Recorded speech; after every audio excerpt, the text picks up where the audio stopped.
Recorded live from the mats of Radical MMA in New York City. The Martial Culture Podcast. Your source for in-depth combat sports and martial arts insights with Coach Rene and Matt Peters. Ring the bell and let's get it on.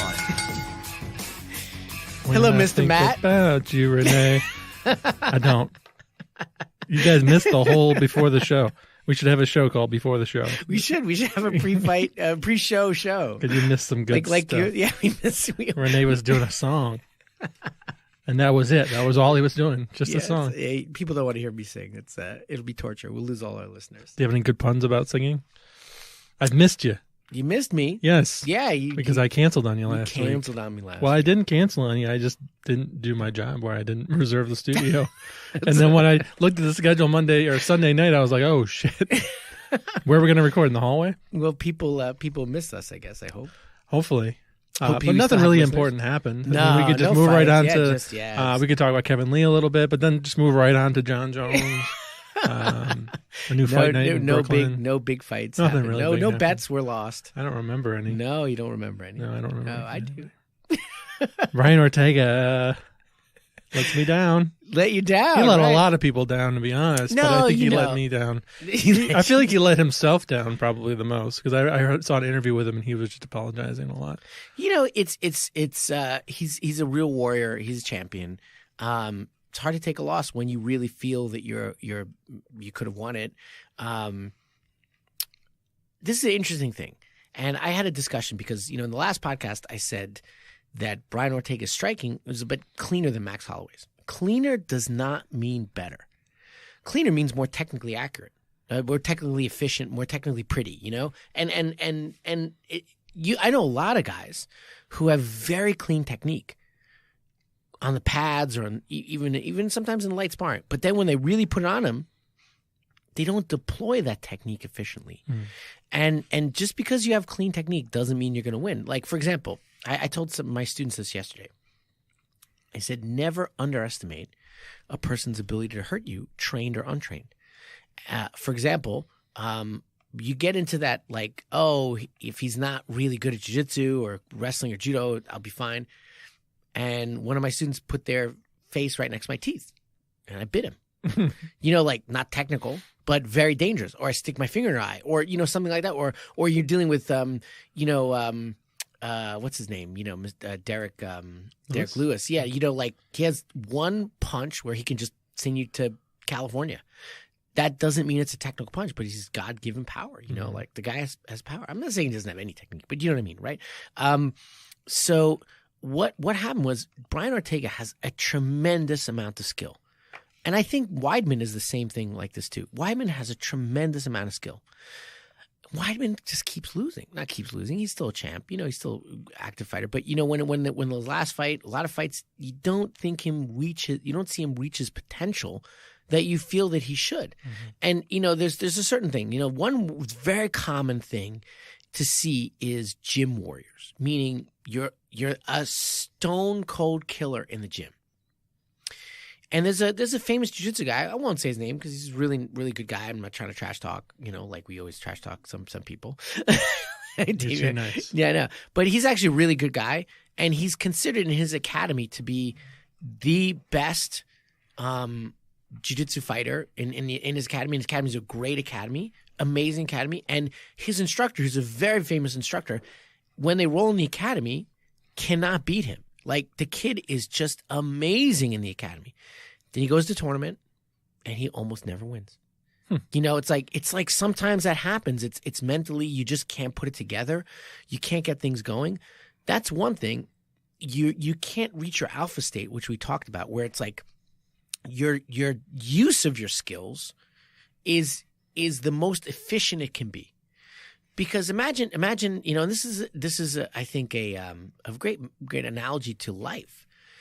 You can be, Matt, how many really smart people, really, really smart people, or really whatever people who also like just didn't get their life together. Quite a lot. Good amount, good amount. Like, you're like, man, you're so smart. You have so much skills. You're so talented. I'm one of them. And no, you have a great life. But I mean, like a lot of times you can see that where people have all these gifts that you're like, wow, if I had that gift, that'd be amazing. But you didn't deploy that skill in a technical and strategic way. Or you got so nervous you held back or whatever. In Ortega's case, he has a tremendous skill set that he didn't deploy in a smart way. Didn't shoot that many takedowns. The one time he started, watch this fight again, if you have time. When he started really being successful, or the couple times he was successful, was when he started throwing kicks. But he didn't throw that many kicks in the fight. He was like, I'm going to use my boxing against another boxer who's actually much more experienced and gritty and tenacious and crafty and has a lot more experience and understands what I'm doing as well as I do and understands how to counter it. If you don't throw something other skill on the table, you're going to have a bad day. And it doesn't matter how clean you are. Like I'm a pretty good striker. I'm not saying I'm like terrible or anything, but I can actually sometimes fight guys who are technically cleaner than me. But I'm such a dirty little motherfucker. I am. I'm like, I just do like the meanest, nastiest stuff. And they're like, what the fuck was that? And I'm like, that's fighting, brother. That's fighting. Like I'll grind my head in their eyeball, and they're like, what? Ow, what are you doing? And I'm like, yeah, we're fighting. You're clean, but I'm going to kill you. I'm a rabid rat. Yeah. I'm like Joe Pesci in Goodfellas, I'm going to come at you. It doesn't necessarily mean the cleaner technical guy will always win. And I think Ortega's striking is very beautiful, but once he got hit though, also once Holloway found his number, he reverted. Because you can't stay that technical when you're getting cracked in the face. You can't. And he reverted to Brian Ortega when he was fighting Moicano, which was, years ago when he wasn't as good.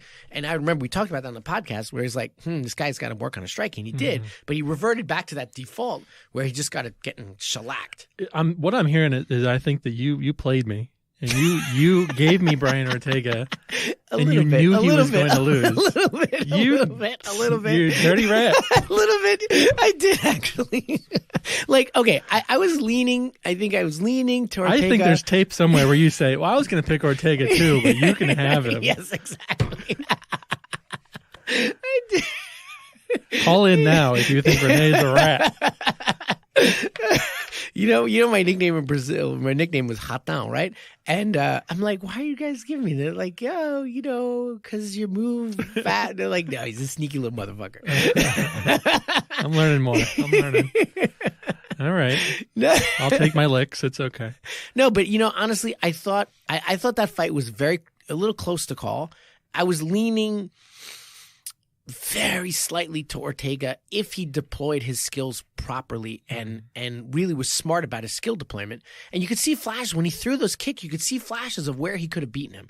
Mixed up his skill. You see, there was no time in that fight where Max Holloway was like, "What's going on?" He was always knew what was going on. He was here. There was a really great time where Ortega switches stance. And he's trying to like switch stance to be a little tricky. And Holloway's like, oh, guess what? I'll switch stance back at you. Now you don't know what to do because you've not practiced this. And he's like, I practice every day because, he was trying to do southpaw orthodox. Then Holloway's like, oh, we'll do southpaw. And then you could see he was like, what's going on? Shit. Yeah. The whole time Holloway's like, I know this game better than you. I've done this so much more. Experience was really showing. Really experience. But then when Ortega started throwing the kicks, we started doing other things. He should have had a different strategy. And this is the problem. His cornerman in the first round, at the end of the first round, I knew he was gonna get destroyed because he goes back into his corner, and Henner Gracie, who I totally respect, he's an amazing jiu-jitsu coach, amazing jiu-jitsu competitor. I have nothing bad to say about it, but his coaching in that corner was not correct. He goes, you're doing great. Everything's working great. You're blocking his punches. What fight did you see? No. You'd be like, change it up. Shoot, kick, throw him off balance. Don't box with this guy in a standard boxing. Mix your stuff together. They had no plan B. They're like, I don't know that. Maybe they did, but it fell apart. But that coaching in the corner, keep doing what you're doing was the worst coaching, worst cornering I've ever seen. Keep doing what you're doing. No, don't keep doing what you're doing. That's terrible. And you could see it. And he had no answer for that hit. I mean, Ortega's eye was destroyed. I mean, not permanently, but you could see it. And then they basically stopped the fight, which was good. It was very smart. And I give Henry Gracie a lot of credit for that. He kind of called the doctor over, but he knew he was going to throw the towel in. But the thing is this, there was some commentators talking last night about this. And in boxing, it's kind of like the referee throwing the towel in is kind of accepted. There hasn't been a referee throwing the towel in mixed martial arts, I believe, since like UFC 2. Where they are 3, or where they threw the towel in. I don't believe there's been a referee like the corner throws a towel in. It's kind of like, oh, let their fighters fight. Henry Gracie did it in a way, and I really respect it. He did it in a way where he's like, okay, we got to stop this fight and he said it. He's like, I can't let my fighter die in here. So they had the doctor check, and the doctor's like, can you see out of it? And you could tell, I don't know exactly what they said, but it was sort of like, I'm having trouble. And Henry's like, you can't see, right?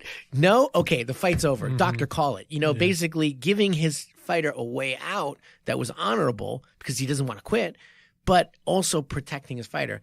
Me, if that was me, I would have tossed that towel and stopped that fight because it was just downhill. I mean, it's kind of like we were just talking about the Dan Hooker fight, where it was almost like Dan Hooker was too tough for his own good. Like sometimes the referee has to throw the towel in. But a poor deployment of strategy and tactics of a fighter who has amazing technique. Yeah. And I think, if they had a better strategy, there's a lot of ways that Ortega could have taken that fight. But, experience is a big deal, and Max Holloway is a street brawler. I mean, that guy he finds a way to win, I said. Yeah. I should have changed my bet when I was watching the Undisputed. No, not Undisputed, the behind the scenes. 24/7. Yeah. Countdown. And Holloway was very comfortable. Like, he did not seem like he cared about it. Like, he was professional going into it, but he was not stressing at all. Not at all. And it definitely, Ortega, I think, is a different experience. Like, they just were different classes. It's also Ortega's first title fight, which is a big deal. Sometimes that again that makes you choke a little bit. You choke on the pressure. The first title fight is a huge deal for a lot of people, and it just messes them up, and they're not used to it. People would said that would kind of happen, with some other fights like Conor McGregor, Khabib. That Khabib's first big multi matchup didn't happen. But obviously that pressure got to him in ways. He internalized and then exploded out. But the pressure was there for sure. So interesting. I would like to see them fight again. Oh, I definitely think they will. And yeah, I think they will. And I'd like to see them fight again. And as long as Holloway has not big brothered Ortega, like sometimes you take such a beating from someone, you cannot overcome it. Like your big brother just beat you up so bad that you're like, you can never beat your brother again. And that's actually an issue in my dojo sometimes. Sometimes you see as beginners are coming up, I put them up with someone who's a bit better. And they don't hurt them, but they handle them so bad that like even 2 years later when the younger student can beat them, they almost don't, because there's a mental block. Maybe Holloway could have big brothered Ortega, but I doubt it. I will see. And I'd like to see them fight again with a much better strategy. Like that was not a smart way to go to the fight. It was a smart, and he just didn't have an answer for Holloway's angles and attacks and just grit. Yeah, I remember I saw on Henry Gracie, his Instagram page, he posted after the fight, he said that Holloway's first words to him were, "I'm sorry." And that feels a little weird since it seems like he was coached incorrectly. Like, I mean, it's just a student. Oh, you mean Ortega's first words? Yeah. Yeah. But a student has to be respectful to his teacher. Yeah, it's also like this is the thing is every time I've had a fighter who came in and came up short, the first thing they say to me is, "I'm sorry." Like, I let you down. Yeah, they feel like they let you down, which is not the case. And to all the people listening out there who train, any good coach, that's the last thing they're thinking. They're thinking, the first thing a good coach is thinking is, "Are you okay?" because, we care so much about our students. Are you okay? You okay? Good. Did you puss out? Did you wimp out? No? Okay, great. You did a man's job. We'll come back stronger next time. Mm-hmm. You didn't let me down. The only time I've ever felt a fighter really let me down is when they acted like cowardly. And who's done? No, I'm just kidding. Yeah, no. Unfortunately, I had one instance where a fighter just gave up. He just gave up. He just gave up, and he could have. It was a grappling match, but he could have continued, but he was just not mentally strong, and he just quit right in the middle of the fight, just quit, and that is disappointing. But if you fight your heart out and you come up short, no legitimate coach will ever say, "Oh, you let me down." No legitimate coach would ever say that. No, and I've known any coach who thinks that way. I don't know any coach that thinks. As long as you fought your heart out and did your best, Now, there's always going to be technical mistakes. Like in G's last fight, this is funny because I'm kind of a funny coach. G won his last fight, but he did a move that I don't like. And the first thing I do is I walk in a match. I'm like, good. You're like, what the fuck was with that choke, dude? But he won. Like I was so happy for him. But I'm like, Are you okay? Are you healthy? Yeah. Okay, what the fuck was that? Yeah, right. No, I knew he was fine because the guy didn't hurt him at all. But I'm like, exactly what? And he's like, yeah, I knew if I didn't get this. He said to me because I knew if I didn't get this, Rene'd be really salty after the fight. Yeah. He's like, he was singing in his head after the fight. He's like, if I don't get this, Rene's gonna yell at me after the fight. What's a training thing you do in your gym that is like a punishment? Like if they do something wrong, is there like burpees? I mean, not burpees because that's CrossFit, but no, I mean we do things sprawls, which is kind of like burpees or push-ups or suicides. Do 10 suicides. If you curse it, remember that thing I did to your arm, the Japanese lock? I do. Yeah. Oh, you're glad you do. Yeah. If you curse in my academy, you get Japanese. But other than that, it's just basically push-ups or something. Yeah. Okay. Where does your academy start? Is it on the mats or in the door? No, in the mats. Okay. Yeah. I mean, you bow when you come in the door because it's Japanese style. But then you can kind of chill out and there's a weight, there's a weight training floor which is kind of like very chill and everybody has fun and but then when you go downstairs to the mats, the minute you step on the mat, it's business time. Yeah. All right, so get your swear words out before you go downstairs. Oh yeah, well actually no, in the whole academy you can't curse. Right? Oh, in the whole one? Yeah. I owe you. You need to do that to me a couple times. I think I swore. Yeah, no, because it's like it's a family environment. Family environment. That's what we want. We want the Chuck Liddell's coach, John Hackerman was the same way. He's like when you walk in my academy, I want you to feel proud that you could bring your kids here, and that's the same thing. I feel like you could feel proud that you can bring my kids in the academy, and then you'll be treated to people who be good role models for your kids, and that's very important for me, and very different from a lot of boxing gyms, or some MMA gyms too. Yeah, I remember the first gym I went to for MMA, and it was up in Rochester, right? Yeah, it was a kind of a sketchy area, and I was like down an alley through some corners, and the windows were all fogged up. What's the name of the gym? It was Empire Academy. Oh, Empire, yeah, I know that academy. The windows were all fogged up because it was like a storefront before they moved to their new location. And I was like, this is weird. I'm going into this like foggy windowed place and I don't know. It was a little creepy. But now their new place is, oh my God, it's amazing. They have a cage in their gym. It's really big, right? Yeah, it's like 2,000, 3,000 square feet. I've heard only good things about that academy. And they have Russian Sambo as well as jiu-jitsu and judo and wrestling and all different things. Yeah, kickboxing, I can't remember the name of the guy who owned it. Chris Herzog is the owner. And then, Chris Herzog. Yeah, he was trained by Igor, some judo guy. Russian Sambo. Yeah, Igor Zinoviev. I can't remember the last name, but he came up a bunch of times to like do trainings and stuff. Yeah. I think he's a... Yeah, they're 10th Planet. 10th Planet guys, yeah. Cool. Excellent. Yeah. But and a good example of tactics and strategy are key. And Sun Tzu has a quote, and it's strategy without tactics is the sound of defeat. And that I totally, absolutely, 100% agree with that, because if you don't deploy your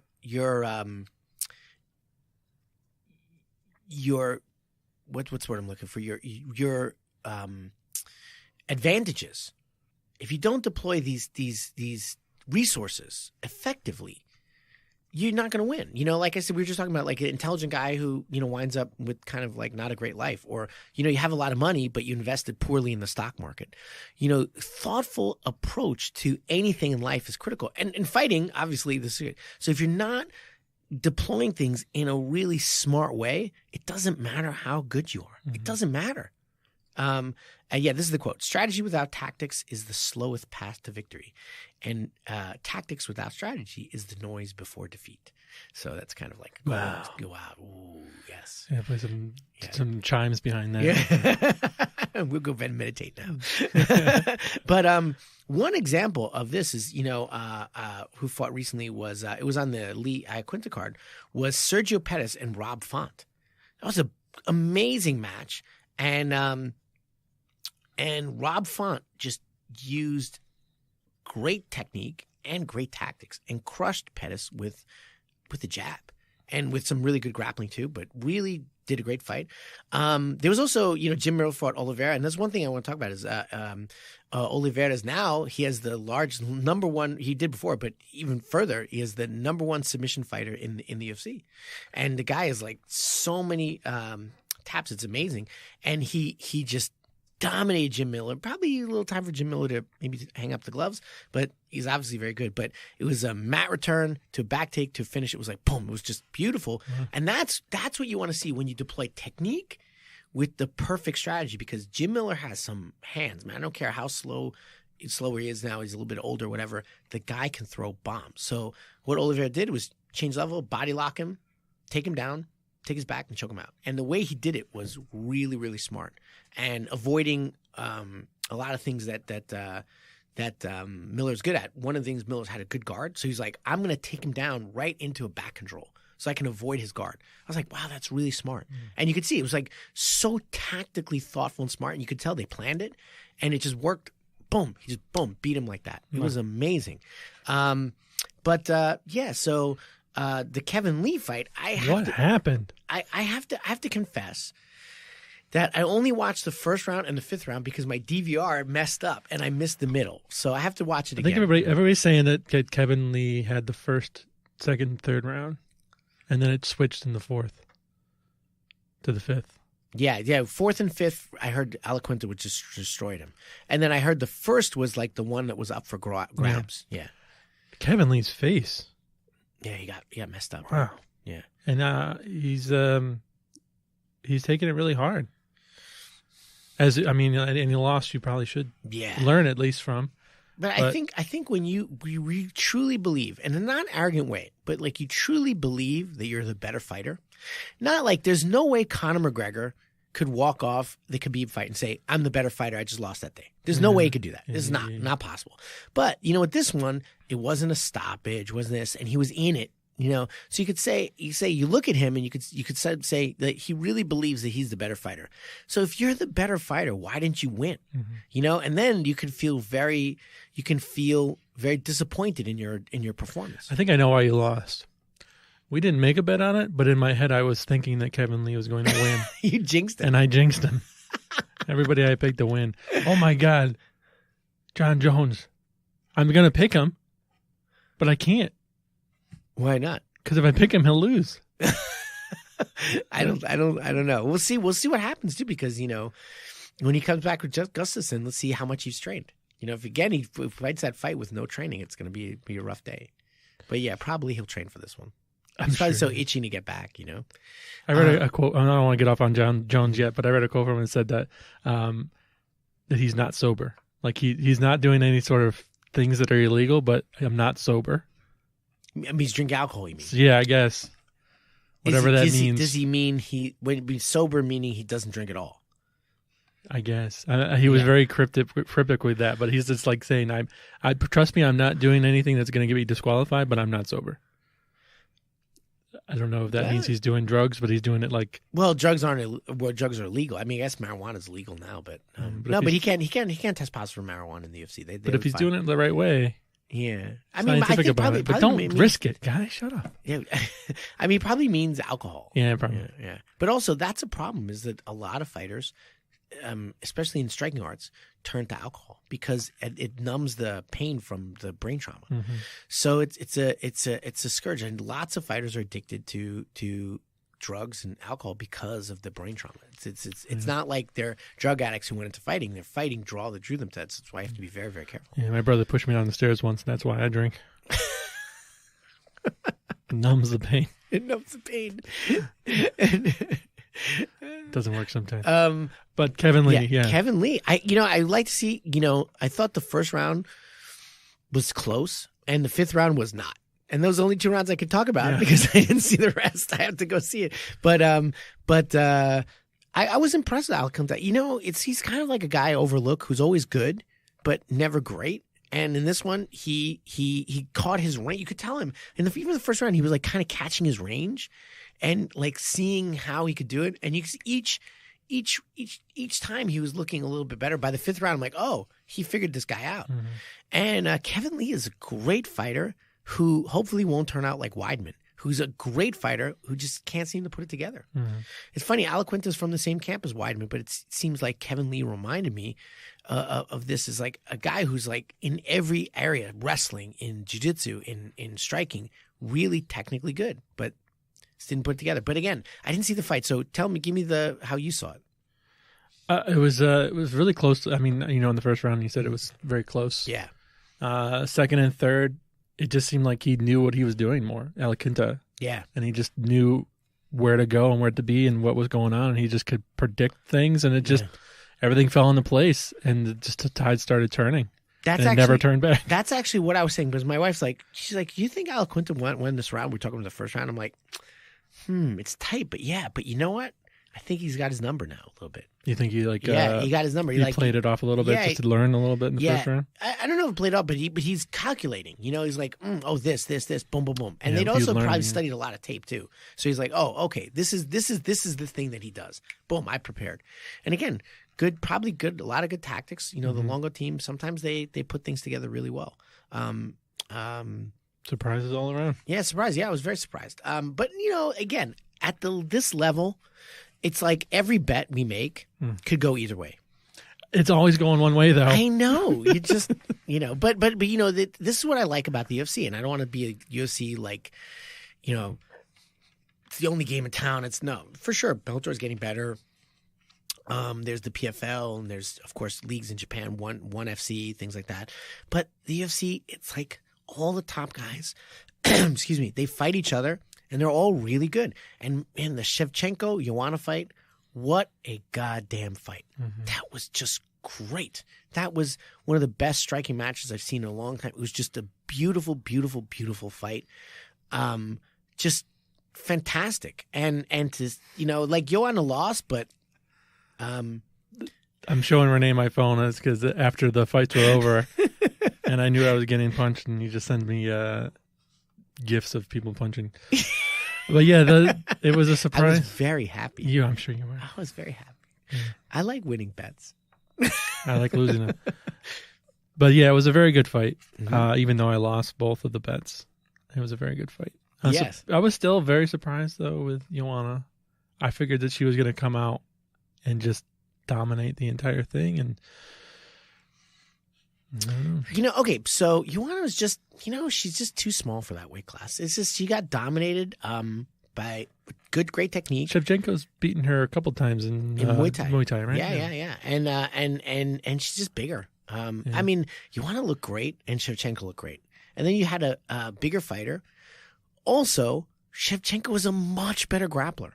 And she really put on a grappling clinic. And the threat of that takedown made Joanna not strike as much. So then Shevchenko's like, okay, we're equal in striking, but now you fear my grappling, so now I'm going to really lay it on you. And the thing is, the Shevchenko is amazing because I like footwork. And Shevchenko had almost no footwork, but she did because she was constantly just outside of range, which is actually like a mark of a great striker. It wasn't like I move out of the way like wide and not get hit. I mean, it was literally like Joanna's fist was like here and Shevchenko's face was here. And it was like a millimeter between. Mm-hmm. And it was just like always just right out of range. And then boom, she come back. Just right out of range and boom, she came back.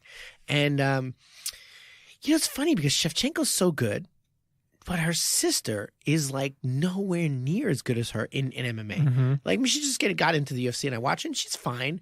But it's like, I don't think her sister will ever be a champ or anything. I think she's like, there's certain times there are gyms where you're the opponent for the main guy. Like Artem like Artem sucks.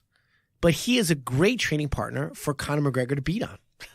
And get good. He's Conor McGregor's like punching bag. All right. And don't think Shevchenko thinks of her sister like that, but it's kind of, I think that might be what happens because her sister just is not as good as she is. Are they the same weight class? Yeah, I think so. Yeah, I don't know. That's a good question. Her sister looks taller, actually. I think her sister might be more marketable. She's a little bit more attractive, is what I'm trying to say. Yeah. I knew exactly what you're trying to say. Yeah. I knew exactly what you're saying. You wanted me to say it, though. And I think she's young still. Yeah, they're both young. Yeah. Shevchenko's not that old, She looks old. That's mean. She's just a fighter. She's not a woman. Now I got to look it up. Hold on. I think she just has that, like, Eastern She's European been beaten. face. No, you like a little bit of the Eastern European face, which is like a little bit more. It ages because it's so the sunlight affects you a little bit more. You get a little more wrinkly because they're very, very, very, very light skinned, so they show the wrinkles a little bit more. She's kind of got that face, It's very, very common in Eastern Europe.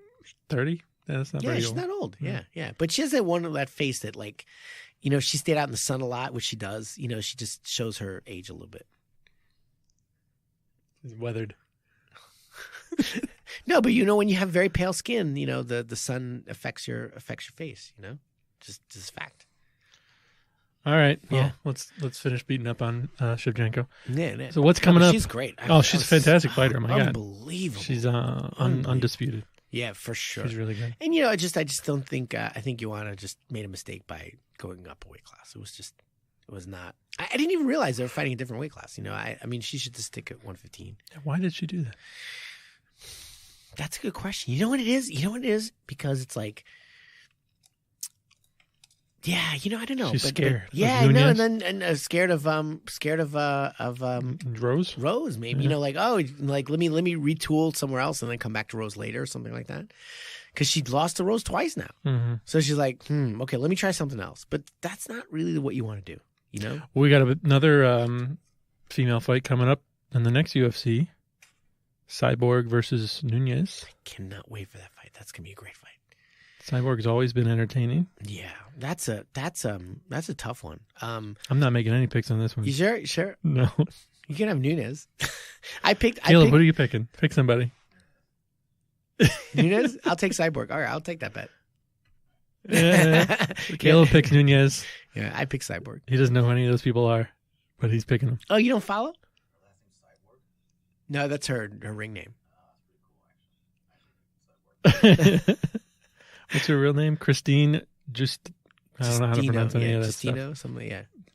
Brazilian, right? Yeah, she used to be Abreu, but she got divorced. Yeah. Her husband and her ex-husband and her had the same ring name. He was Cyborg too. Yeah. But okay, so but yeah, like I want to. I mean, I was just talking about like tactics and strategy, and this is a truth. I think with listeners who train, it's like whenever you learn a technique, I think the idea is like not just do the technique, but what's the smartest way and the most tactical way, and in my sense, the sneakiest way Biting apparently to deploy it. Yeah. Like hide your whenever you have something really good, you can't just show it. Like oh, here's my cross. Go. That's a very hard way to fight. What you have to do is camouflage your like the thing you want, and don't let them know you want it. And kaganka, then you hit them, or you choke them out. Anytime you're just very obvious in your attack, you're gonna it's gonna be difficult for you, unless you're so much more physically capable. So the idea is to be tactical and strategic. What does that mean? Simple word in Rene Dreyfus parlance: be sneaky. Be sneaky, be sneaky, be sneaky. And the more you put things together and keep people off balance. And again, I always talk about this with MMA. One thing I didn't like to see about the Ortega fight, and I saw a little bit of in the Kevin Lee fight, it was like the way it was like they were kind of striking, and then Kevin Lee was kind of doing takedowns, and then he was, like he didn't mix as well as I would like him to see. It wasn't seamless. What I like to see is a seamless, like, oh, you think I'm striking? No, I'm grappling. Oh, you think I'm grappling? No, I'm actually striking you. A way to switch and throw the person off. Like throw one look and hit him with something else, And I think that's kind of a metaphor for life. As I said, it's like approach life tactically, smart, with the plan and a plan to deploy your advantages intelligently and a little bit sneakily, And so that's that, and that's kind of like how I see it. And good advice for poker and good advice for life. Yeah, and John Jones is a great example of that. When you think he's striking, he's on you grappling. So you're like he really does that well. Khabib is he's not like striking, stand-up striking, but when he's grappling with you on the ground, he's the king of ground and pound. Like you think he's grappling with you, and then he throws a punch. You're like, oh crap, I'm defending this body lock, and now he hit me in the face. Oh, I'm defending the body lock now. He's hitting me. Oh, he's hitting me now. I got to go back to the body lock. And he mixes back and forth. So he always throws his opponents off their equilibrium. Are people still coming up with new, for lack of a better word, moves? Because it's got to be hard to hide a special move. Yeah, no, absolutely. I think we're just a really interesting time. We're going to look back on these last 30 years, 40 years, and we're like, wow, unarmed combat just changed from 1993 to 2030. Like people are gonna be like, oh wow, that was the time where like boxing from 1910 to 1950, where like people expanded how boxing was going to be. Where like, oh, because then Muhammad Ali was the first like super modern boxer, like obviously there was Sugar Ray Robinson and all these guys, but they started developing it. But then there's that modern boxer who moves like this. And then that gave way to Mayweather and all these other guys. But boxing is like, now we know what it's supposed to look like. Obviously the little things, but MMA is not there yet.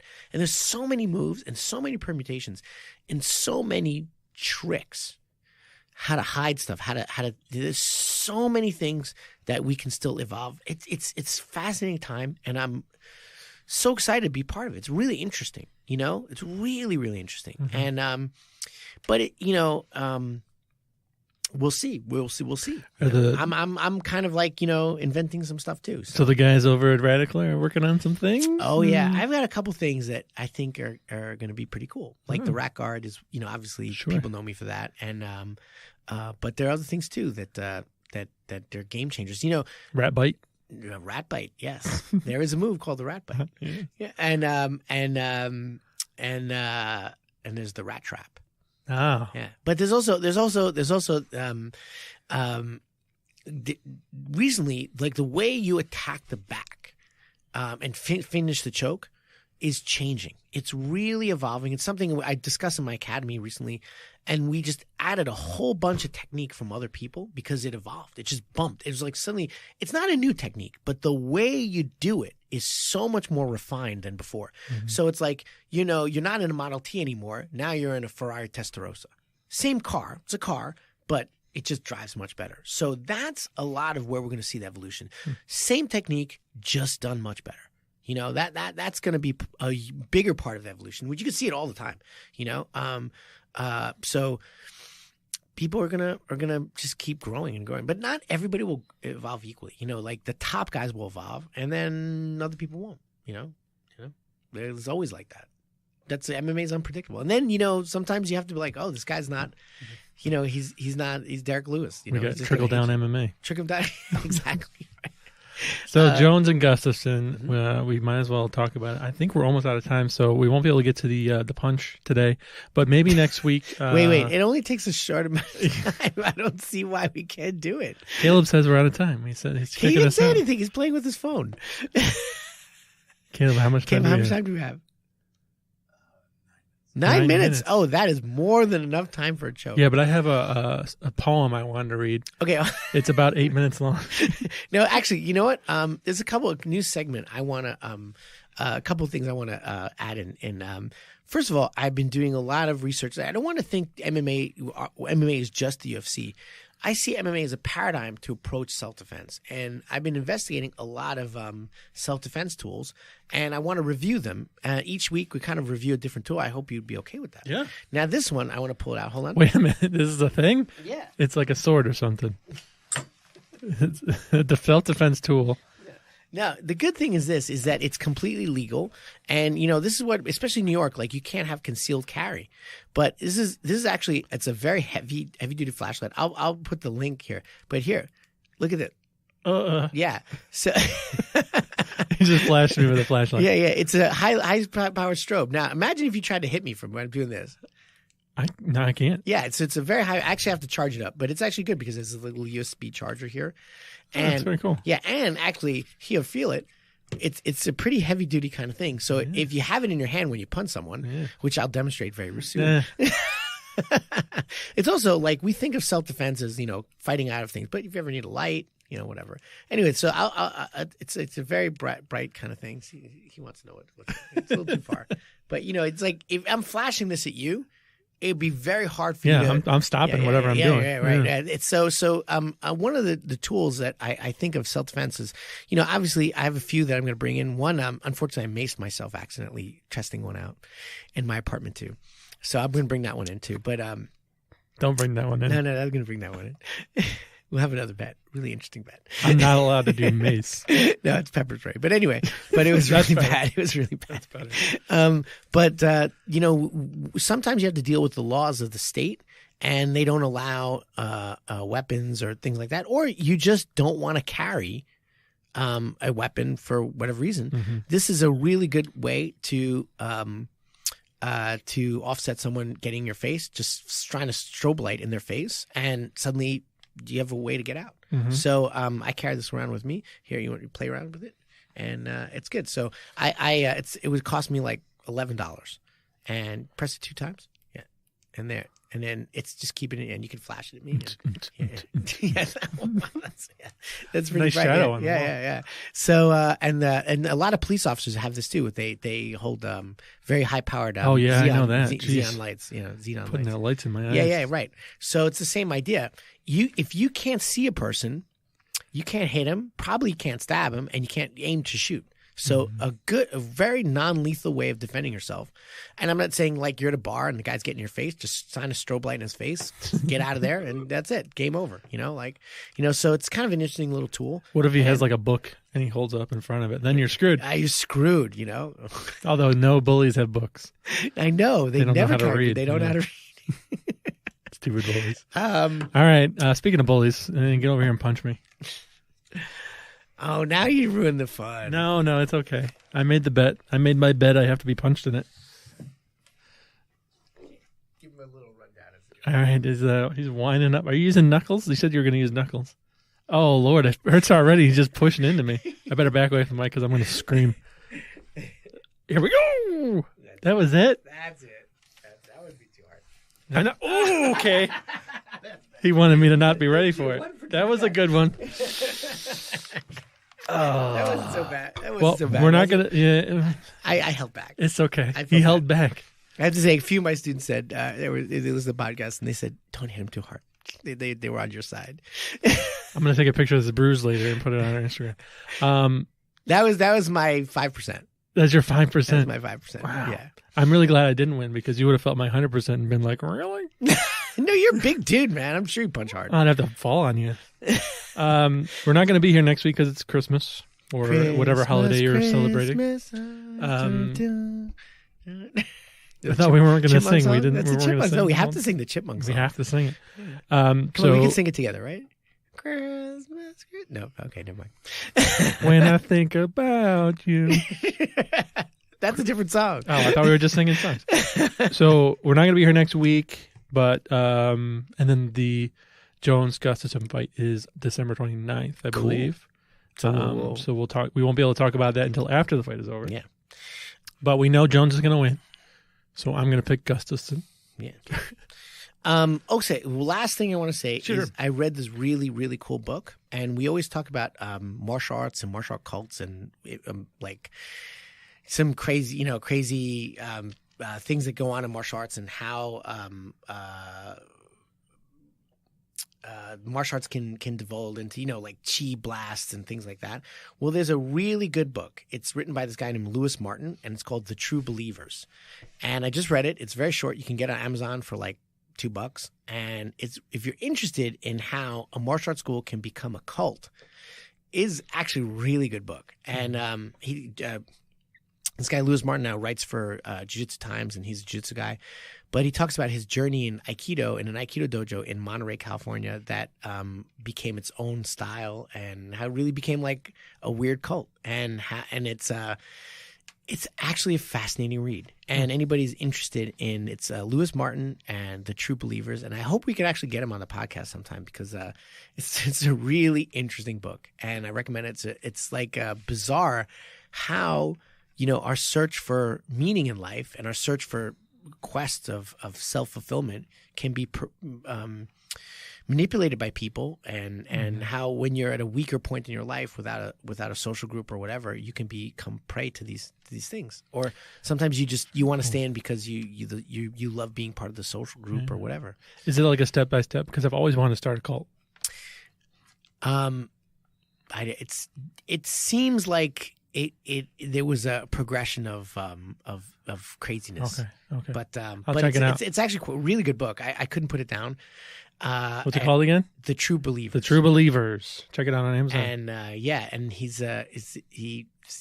really good book, Lewis Martin. So my flashlight thing, which I will put the name of the flashlight is C-Think. Hold on, I gotta look this up. Right, and I'll set up the link that we have. Really, we're looking for a heavy duty flashlight with a strobe function. Yeah, with a strobe function, and I'll put the link on the Martial Culture page for anybody's interested. And it's a really good little piece of equipment. I like it. And, any ideas what we can tease for the next piece of equipment you bring it? Oh, I have a few. Yeah, I have a few more. Yeah. Well, we know one includes mace or pepper spray. Pepper spray, right? Yeah, and a few others, right? So. Anyway, and Caleb's volunteered to be pepper sprayed. Okay, great, awesome. So we're good with that. We got a bet. If he loses he took Nunez, I took Cyborg. He loses the bet. He gets pepper sprayed. Actually, no, I can't do that. This is because I accidentally pepper sprayed myself testing it out. It was so awful. It was really bad. And I'd been pepper sprayed before as part of my self-defense certification, right? But this formulation of pepper spray was incredibly powerful, and it was just bad. It was like my wife really got mad because it went all over the apartment. You did it inside. Yeah, it was dumb. And I thought it would just be a little bit, right? And I'm like, oh, and I like my nose, goes in the air. The inside of my nostril kind of burnt out. It was bad. So I would never do that to anybody. Not you know it. It's not right. Not right. All right. Well, we'll have to talk about. But we could spray it against the wall or something. We could do it. Not spraying it in here. People come in here a lot, and it's my business. So bad. Sometimes I complain that it smells like BO in here, and I can't have it smell like or burn people's eyes. Yeah, right. No, it would be really bad. We can't have that.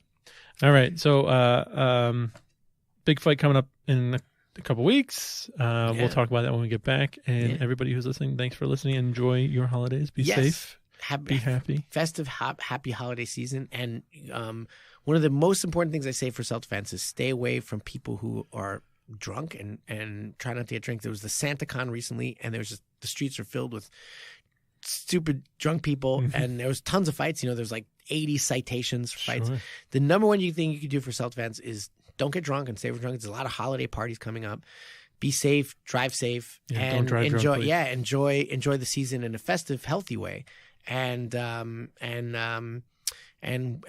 good cheer to all. Yeah. Details on my cult coming soon. Bye. That's a wrap.